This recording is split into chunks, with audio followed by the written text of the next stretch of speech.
There's more refugees than any other time in human history. There's more slaves than any other time in human history. A lot of the girls that I hang out with in Latin America, they're running from extreme violence.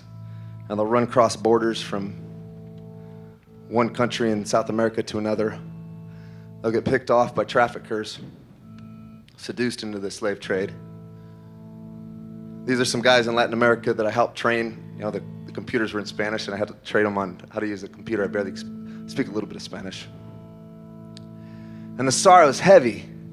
And part of the reason why I love telling this story is because I'm just a kid from Nebraska. We've raised, $250,000 so far for the Exodus Road.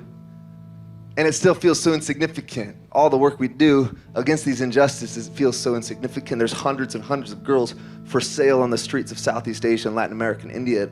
And I can't do anything about it, it seems like. And yet we do a little bit at a time. We continue to use our songs to shine a light on injustice and slavery. And I get to hang out with some men that have given their lives to this work, some amazing women that have given their lives to this work. But it's hard to describe what it feels like to sit with a 15-year-old girl that's for sale. She's drinking 10 to 12 shots of tequila a night. She's hanging out with men that are 3 times her age, 3 times her weight. They touch her, they take her upstairs to the short-time rooms. And I'm there to capture evidence of it, along with a team of Exodus Road operatives. Evidence that is going to lead to her freedom, I hope. And sometimes we communicate with a cell phone, using Google Translate. Her feet are tired. She misses the simplicity of her life back home in the countryside by some fraud, by some force, by some coercion, some collision of circumstances that are outside of her control. She finds herself in this smoky, drinky room, sweaty room with men that are there to take advantage of her. Sometimes she's on a stage dancing, other times, like in this video, she's behind glass like in an aquarium, and men from all over the world smoke and drink on this side of the glass where we're sitting, and then on the other side of the glass are girls with numbers on their bikini tops or the bikini bottoms, and you pick a girl out by her number and take her upstairs or downstairs to one of the rooms they have provided. Sometimes they're in a lineup where you're supposed to just pick out a girl. And I'm there pretending to be like all these other punks that are there with the purpose to find evidence using covert camera gear, using cyber forensics gear, evidence that's going to build a targets package that we can go back with law enforcement, take these clubs, this group of clubs, this one club, back to law enforcement and make a raid on that club. And that happens again and again. Recently, a club that was raided by our team in India, that brothel was bulldozed to the ground, literally by a bulldozer. And that sends a message to these punks that are taking advantage of our daughters. It sends a message that somebody's watching, somebody believes in the words of the King of the universe, as he quoted an ancient prophet Isaiah when he said, "The Spirit of the Almighty is upon me. And I have been anointed to proclaim good news to the poor." And a lot of times the good news in this part of the world doesn't seem like good news for the poor, that's for sure. But Jesus Christ's good news, it was good news for the poor, that's what he said.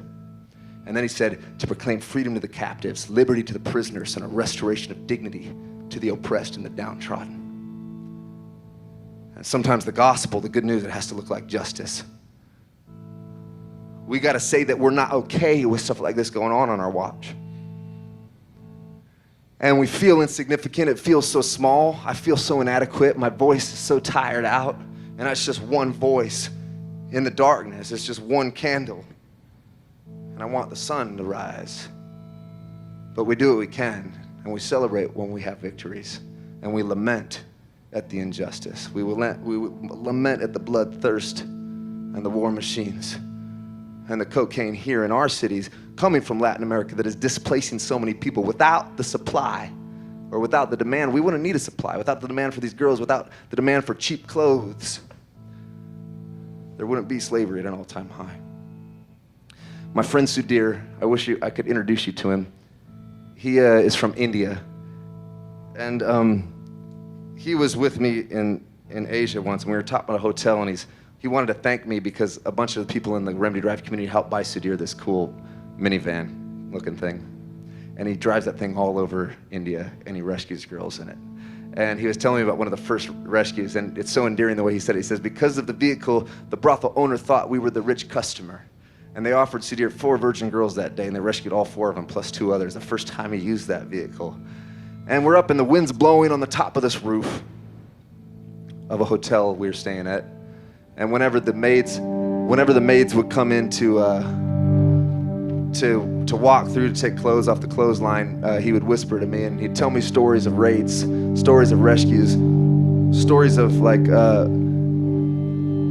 operations that were still in progress. And he talks about going into these locked brothels where you go in, sometimes you park and they put a gate closed behind you.